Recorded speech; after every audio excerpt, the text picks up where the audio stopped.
Welcome to Living the Smarter Science of Slim, where we provide a scientifically proven lifestyle for long-term health and fat loss by eating more and exercising less, but smarter. Eat smarter, exercise smarter, live better. I am so ready for that.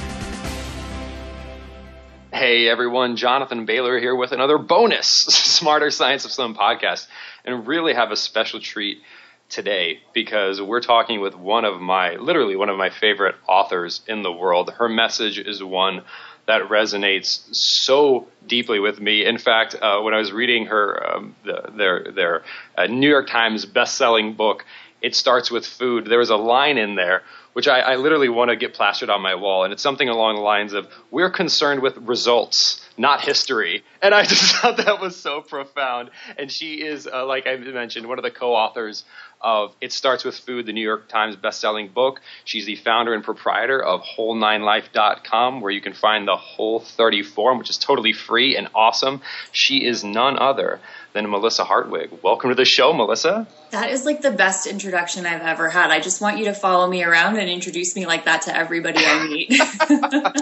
Well, I gotta say, I am genuinely honored to have you on the show because your story is one that I can certainly relate to very, very deeply, and the amount of impact you're out there having and doing it in a positive, inclusive way is just wonderful. So let's start there, Melissa. Tell us your story because it is a cool one.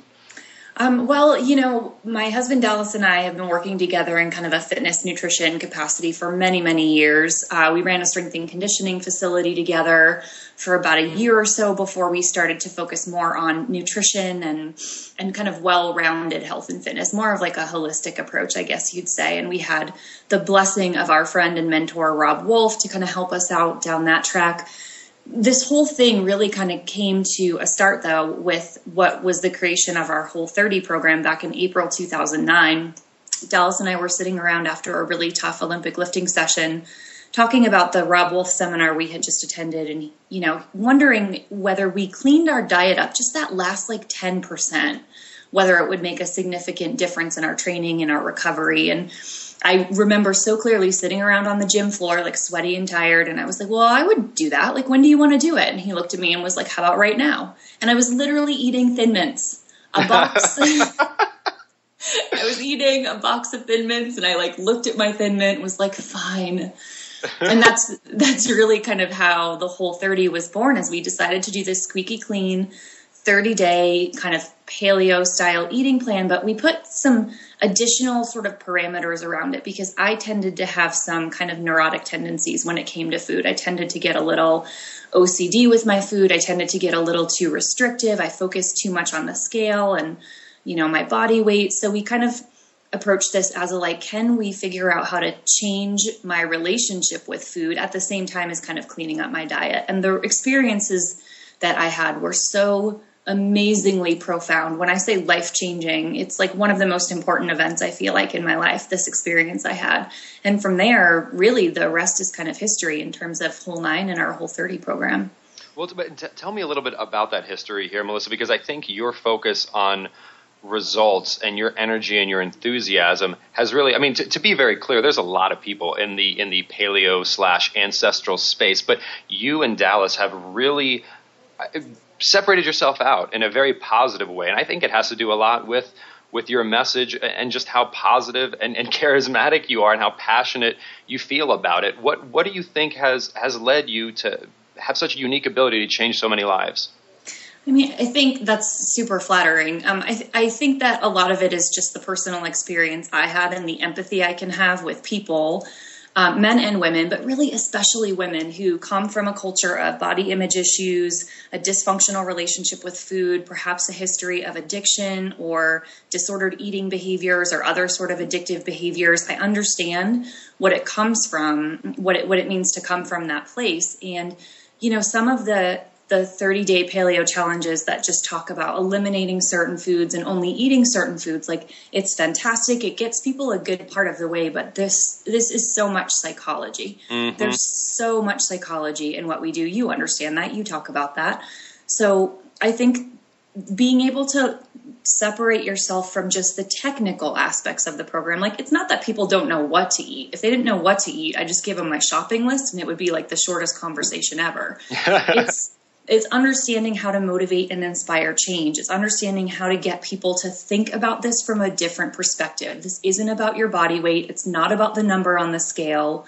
It's not about some arbitrary number that Weight Watchers or Fit Day or MyFitnessPal sets for you in terms of your health.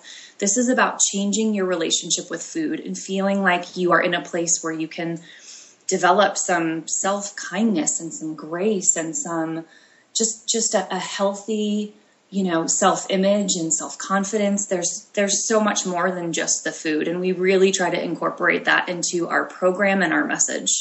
Well, and Melissa, let's dig into that a little bit. Let's have a little fun with this, if you don't mind. I just jotted this down to be like a little fun little game of, let's imagine like the way and let's do sort of the stereotypical male here. So like the way that the stereotypical male thing would be to do this when it comes to food. Okay, now if you want that to maybe actually work for someone who isn't a early 30s male, here's how you need to do it. So let's do a couple examples like that, if you don't mind. Okay, totally.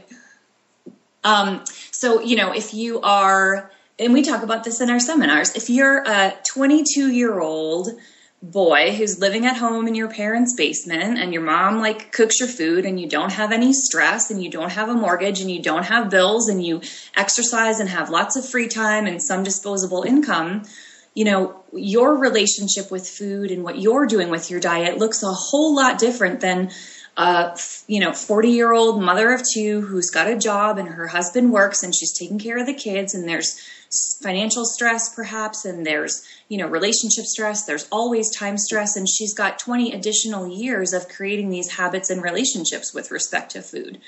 So you can't imagine that there's a one-size-fits-all plan for anybody in terms of how you can address sort of changing your diet, and there's no one-size-fits-all in terms of how you talk to these people. I can talk to the 22-year-old kid living in his mom's basement about how if he changes his diet, his sports performance will improve, his recovery will improve. And I talk to the mom about how she can have more energy to play with her kids and how she can change her relationship with food so that every time she's stressed, she's not running to the pantry. You've got to contextualize this stuff. And I think that's really important for anybody who's giving nutrition recommendations. Well, and Melissa, that's so true. And how do you, with some of these things, I think some of the challenge, and I know you must face this in your seminars and in your work, so I'm curious as to how you handle it, is there seems to be in some ways a paradox, and in many ways. Let me give two simple examples here, and we could dig into both. One is that in some ways, certainly there are common denominators, but yet we're all different. And so there's a bit of a paradox there. We should probably all be enjoying whole, natural, healthy foods. That's a common denominator. Yet we're all unique. A bit of a paradox. Let's dig into that. And also the healing our relationship with food. In some ways, one of the, I think, inappropriate critiques of the quote unquote paleo diet, which is really just eating foods that contain the most good stuff and the least bad stuff possible, is that it is too restrictive and therefore more stressful.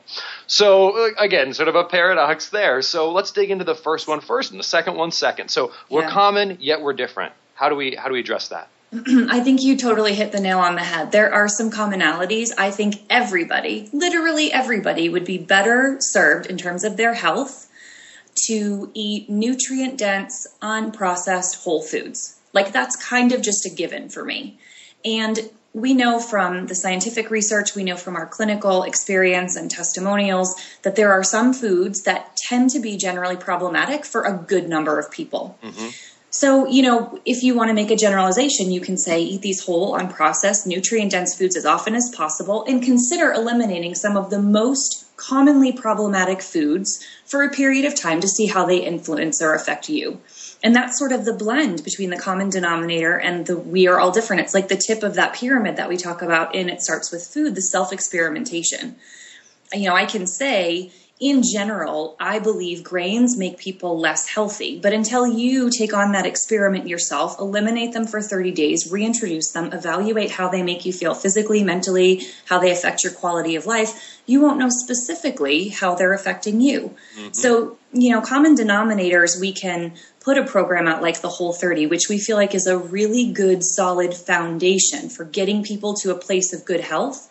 But then people have to take it one step forward and do that self-experimentation part and figure out for themselves how to tweak that foundation to make it work optimally for them. Well, and Melissa, I think you actually just answered a question I had earlier as well, which is what has separated you and Dallas and your work out so much? And I think we just hit the nail on the head where you said with your example with grains, is it true that the vast majority of people may do much better off in life if they were to avoid grains? Yes. However, if you happen to eliminate grains, then you happen to reincorporate them into your diet and you do well, we're here to facilitate optimal health and results. So if somehow you have a genetic mutation that allows you to do that, that's awesome. And that's what I love about it, right? Is that you say here's some guidelines, but you be the judge. The goal is results, not following some dogma or not following some set of rules, but just being happy and empowered and healing that relationship with food. Completely. And I'll even take that one step further. If you reintroduce bread and it makes you feel like crap, but you say to me, you know what? I am making a conscious, deliberate decision to include bread in my diet because it makes me so happy, or it brings back childhood memories, or it's an important cultural or social kind of food for me, then more power to you. All we're encouraging is for people to make educated, informed, deliberate decisions about their food. And until you do that self-experimentation piece, you're literally unable to make those kind of evaluations. Well, to me, Melissa, that's just a message. It's a profound message of freedom. Just not to wax philosophical too much here, but there's C.S. Lewis, who's a relatively famous author and also a pretty well-known philosopher, once mentioned. This is going to get probably too philosophical, but I'm going to go anyway since I started. Go. Is he mentioned that sometimes people will say that a moral person is not free because they're moral and they're constrained by morality. But C.S. Lewis argues that a moral person can choose to be evil because a moral person knows what evil is, and a moral person also knows what it takes to be moral. Whereas an evil person is actually less free than a moral person because the evil person is evil and cannot choose to be good even if they wanted to. And let me try to make sense of how that relates to our conversation here. Someone who knows what grains do to them and has been on both sides of that now has the freedom to choose which side to be on.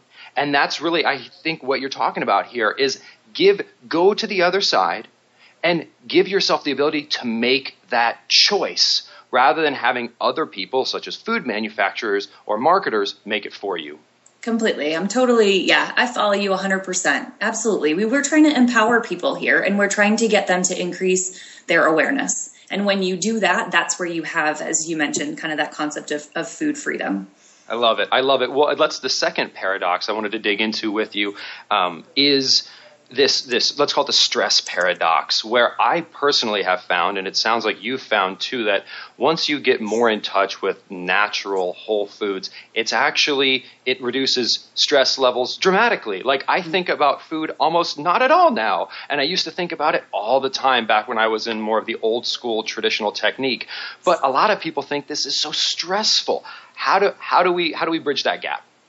I mean, I think it's two things, and it goes back to like behavior and change research. I think one of the things in my kind of in the stages of change model, there's sort of 5 stages of change. What I see very often is people get to the kind of, they go pre-contemplative, then they're contemplative, then they get to sort of the preparation stage, and they almost skip over that. It's like they read about changing their diet, they recognize that there's an issue and that they need to make some changes, whether it's due to crisis or due to, influence from somebody else or just their own kind of motivation, internal motivation, but they skip over the actual preparation part and try to jump right into action. And when you do that, it becomes a very stressful time in your life because you haven't fully wrapped your head around exactly what you're going to need to do to implement these changes. Mm-hmm. So encouraging people to plan, to prepare, to do the research up front. You know, we do tell people, like, commit to the Whole30 right now. Don't tell me you're going to do it in a month or 2 months, because the month is going to come and go. Commit to it now, but that doesn't mean you have to start right away. We've got a quick start guide on our website. We want people to clean out their pantry, do some research with recipes, maybe do some meal planning, buy some Tupperware, like plan and prepare to figure out what you're going to need to do to make this change. And that can make the change seem a lot less stressful on the brain. Mm-hmm. So that's one thing. I think the second thing is that what I observe is that most people's very practical or logical arguments against making a change are just a facade for what is emotional discomfort. So people will say, I don't have time to do this. I look at this food and how to cook all this food. I don't have time to cook all this food. Or I don't know the first thing about cooking. This is going to be, I look at these recipes. I don't even know what half these ingredients are. Or I live in this place where it's really hard for me to find grass-fed stuff and organic stuff. Or all of those are very practical, logical arguments against something. But if you were to come back and offer them solutions, logical solutions, chances are that's not going to solve their problem, and it's not going to reduce their stress, because it's inherently coming from an emotional position. So you've got to dig deeper and figure out what emotionally is so scary about making this change. And once you can address that, then I think the idea of this creating more stress can be sort of assuaged in their minds, at least. I love the idea of this coming at an emotional issue with rational arguments. Just doesn't work. And certainly we're all different, Melissa, but if you had to say maybe there would be some common denominator, underlying emotional reasons for this quote unquote stress, what would you say those are? Oh, we've talked about this with a couple friends of ours. I think in one aspect, people are afraid. Of course, people are afraid of failure, right? That's sort of the most common one that you think of. People are afraid of failure.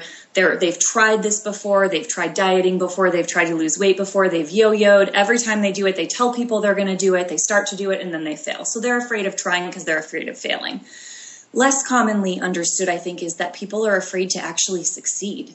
And I heard this today. I received a wonderful email from a woman today who had done great on the Whole30 and kind of fell off and couldn't understand why, because she was making such good progress. And what she very candidly said was, I'm afraid that if I do well and lose this weight finally and change my life, that it will change me, that people won't like me anymore. I won't be the funny girl anymore, that people will feel threatened by me, that I'll leave my husband behind. Like, people have all kinds of reasons for why they're afraid to actually succeed. And then if you look at it from a perspective of people who have chronic conditions, health conditions, this is a really difficult, the idea that they could potentially improve their health condition by making some changes to, say, their diet, is inherently threatening, because if they do that, that means accepting that some of their previous behaviors impacted or were responsible for their symptoms and condition in the first place. And that's a scary place to be, Jonathan. People feel comforted in the idea that this is something that happened to me. I have this illness. This happened to me. It's genetic, it's environmental, it's autoimmune. This happened to me. And if you present them with the possibility that not only did some of their behaviors potentially get them there, but their behaviors could also get them out of that place, that's a very scary place to be. It's a very scary place, Melissa. And it's this paradox of sorts, because it is absolutely a scary place on one hand, and on the other hand, which oftentimes we can never get to, is it's really the most hopeful place you could be in, because ultimately, if the source of the problem is you, then the solution to the problem is also you. If the source of the problem is society, well, you're going to be waiting a long time for all of society to change, right? Yeah. So, I mean, in some ways, it's like, oh man, that's the weight of the world is on your shoulders. But if it is, you can lift it up. Yeah. But isn't that just a perfectly logical argument against what is inherently an emotional response, right? You say that to someone, and I've said it to people before, like, but imagine if you could get rid of what's going on with your body and all of these symptoms and this horrible pain and whatever you're feeling. Imagine if you could change that just by changing the food that you put on your plate. But there's something inherently terrifying about that concept, and you've got to dig deeper, because the logic in that aspect, while it's perfectly reasonable to me and you, is just not resonating. Mhm. And how do you find, certainly, I mean, when you have the opportunity to sit down with an individual one-on-one or even a small group setting, you have that ability to dig into that emotional level. But as this message grows and grows and grows, how can one do that at scale? Oh, that's a great question, and it's one we struggle with all the time. We try to do it through blog posts, through articles on our website that are personal in nature. Either interviews or testimonials from people who have been there, done that, stuff from my own personal experience or other experiences from people on the Whole Nine team. If you can read something on our website and get that experience of connection, this person is, writing this and I could have written that, then that's a really good way to relate to people. But of course, you can't reach everybody with every article you write. We try to do it in seminars as much as we can, connecting with people one-on-one at breaks or at lunches. But ultimately, you just have to send as broad a message as you can, but as targeted a message as you can at the same time, if that makes sense. It's a really hard thing to do. Absolutely. Well, and I think it really hits on the challenge of we can have all of the science in the world and we can have all the rational arguments in the world, but even for ourselves individually, if we're all connected wholes, and if we're stressed out of our minds and we're highly medicated and we're in a relationship which is far from optimal, then some of those things may actually be key to us solving our dietary issues, because maybe they're driving us to eat emotionally, or maybe they're driving us to seek solace in food. And if those things went away, our dietary decisions would become even easier. So it's like, how do we clean up our plate, not even involving food in the first place sometimes? You totally hit the nail on the head, 100%, which is why, our company is called Whole Nine, and there are 9 factors that we look at that we think are so important, and they're all intertwined. You can't pull them apart. Nutrition is just one of them, but we talk a lot in our seminars about the diet stress connection. It's huge, and one feeds into the other, feeds into the other, feeds into the other. So sometimes it can be really difficult for people who are trying to make changes to know which kind of string to pull first, right? As you're saying. So yeah, I completely agree. Well, and the thing that I appreciate about your approach so much, Melissa, and what we're talking about here is it really shines a light, like a bright spotlight on how ludicrous the traditional just eat less of the diet that made you sick and sad in the first place is, because in some ways we're talking about we need to reduce stress. Like the more we can do to eliminate stress, the more we can attack this from a holistic approach. If you take someone, a diet that already made them sick, and you starve that person, you are putting them in a more stressful situation. I mean, it's just it's ludicrous. It's treating them as a simple mathematical equation, and it's stressing them out. What is more degrading than that? No, 100%. And that's where you get into all of the sort of, failure issues, the like willpower issues. Gosh, we talk so much about how hormones are greater than willpower. And it's not just about whether you were good on your diet or whether you held to your diet or whether you ate the right number of calories. You're absolutely right. You can't break this stuff down into just individual tiny little components, and people are not numbers. Oh, not at all, not at all. Well, Melissa, what is next for you in Dallas? Because you guys you've started a bit of a movement here, and I'm curious as to where you're taking it next. Yeah, well, for Dallas and I personally, we're in the middle of growing a tiny human, so we've got we've got a few more weeks until baby 9 comes, which is going to put a little bit of a crimp on our travel schedule for seminars. But the most effective way for us to share this message with just as many people as we can is to get out there in the communities, to do these seminars, to connect with people. So we've started recruiting seminar teams. We've got one in Australia up and running right now who are amazing, Jamie Scott and Dr. Anastasia Boulais, who are doing fantastic work spreading our message down under. And we've got auditions currently in the works right now for seminar teams here in the U.S. and Canada, so they can go out, share our message, share the message of It Starts With Food, connect with people in their local communities. We've got an amazing team of Whole Nine envoys who also act as ambassadors for our kind of what we call our good food word, who are spreading the message in their local communities. And we just encourage everybody, I feel like we're not in a position and we don't have the experience like somebody that Rob Wolf would have to make huge changes at sort of a policy level. Our mission is just one person at a time. Get one person at a time, get them on board, get them excited, get them to change their lives, and then they touch people, and then they touch people, and that's how you get a groundswell of change. Oh, I love it. I love it. And do you see anything with the little Hartwig who's coming down the pipe here? Do you see anything in terms of, because one of the things that just, I think this is, in some ways, it is incredibly complex for adults. I think sometimes it can be a little bit simpler for children simply because they don't have the baggage that you tend to acquire with age from an emotional perspective. Yeah. And how, like, do you see any obviously with the little one running around, do you see maybe some customizations or some foyers into how parents can start to empower their children with this information? We've already started doing that with Robin Strathty, who's our director of communications. She's successfully transitioned her entire family, including her children, to a paleo-style diet and has been writing articles on our site about that transition. It's going to be hard for us to have any street cred in this subject because people are going to say, but you never had to transition your kids. They've been eating this way from day one, and you don't understand how hard it is to like get them off the sugar and onto new stuff.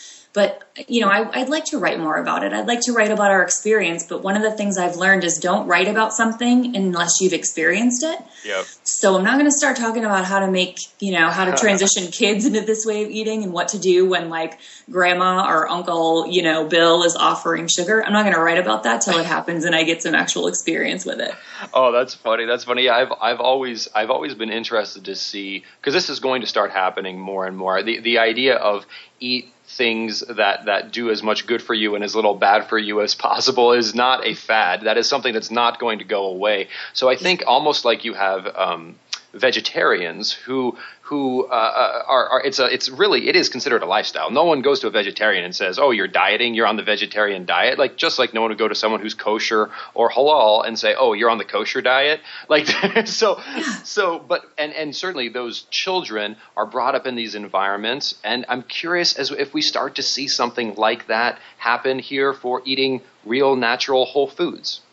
That would be amazing. And I never really thought about it like that, but that's an actual really smart way to put it. Nobody looks at a vegetarian and says, "Oh, you're on that crazy vegetarian diet." And I think that's a perfect way to look at it. Well, and Melissa, I dream of the day where, you're booking your airline ticket and imagine, you're on one of the few flights that they still serve food, but there's kosher, vegetarian, halal. I'm not sure what they're going to call the one that won't kill you, what's that other? And that's the thing that makes it hard, because it's like, since when did being healthy need its own disclaimer? It should be the default. It should be the normal, but sadly it's not. So they'll have one column for food and one column for stuff you can eat, and you basically just check off which one you want. Yeah, it would be food and then edible things, and there's separate things. Well, I love it, Melissa. Well, this has been just absolutely a phenomenal conversation. I so appreciate you sharing your time with us. And folks, if you haven't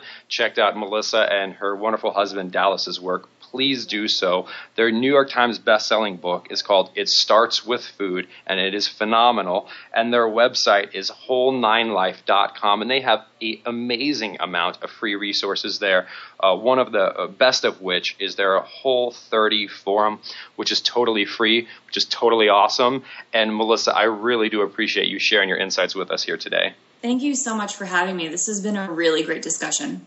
My pleasure. And folks, thank you so much for tuning in for another episode of Living the Smarter Science of Slim. And remember, this week and for every week after, eat more and exercise less, but do that smarter. Talk to you soon.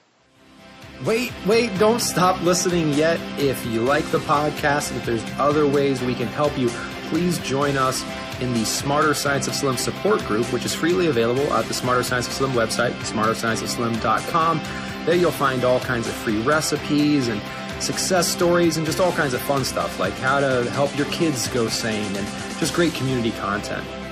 And just one last thing before you go, if you wouldn't mind heading over to iTunes and up onto Amazon.com and leaving us a review, and then going over to Facebook and liking us, we would hugely appreciate it.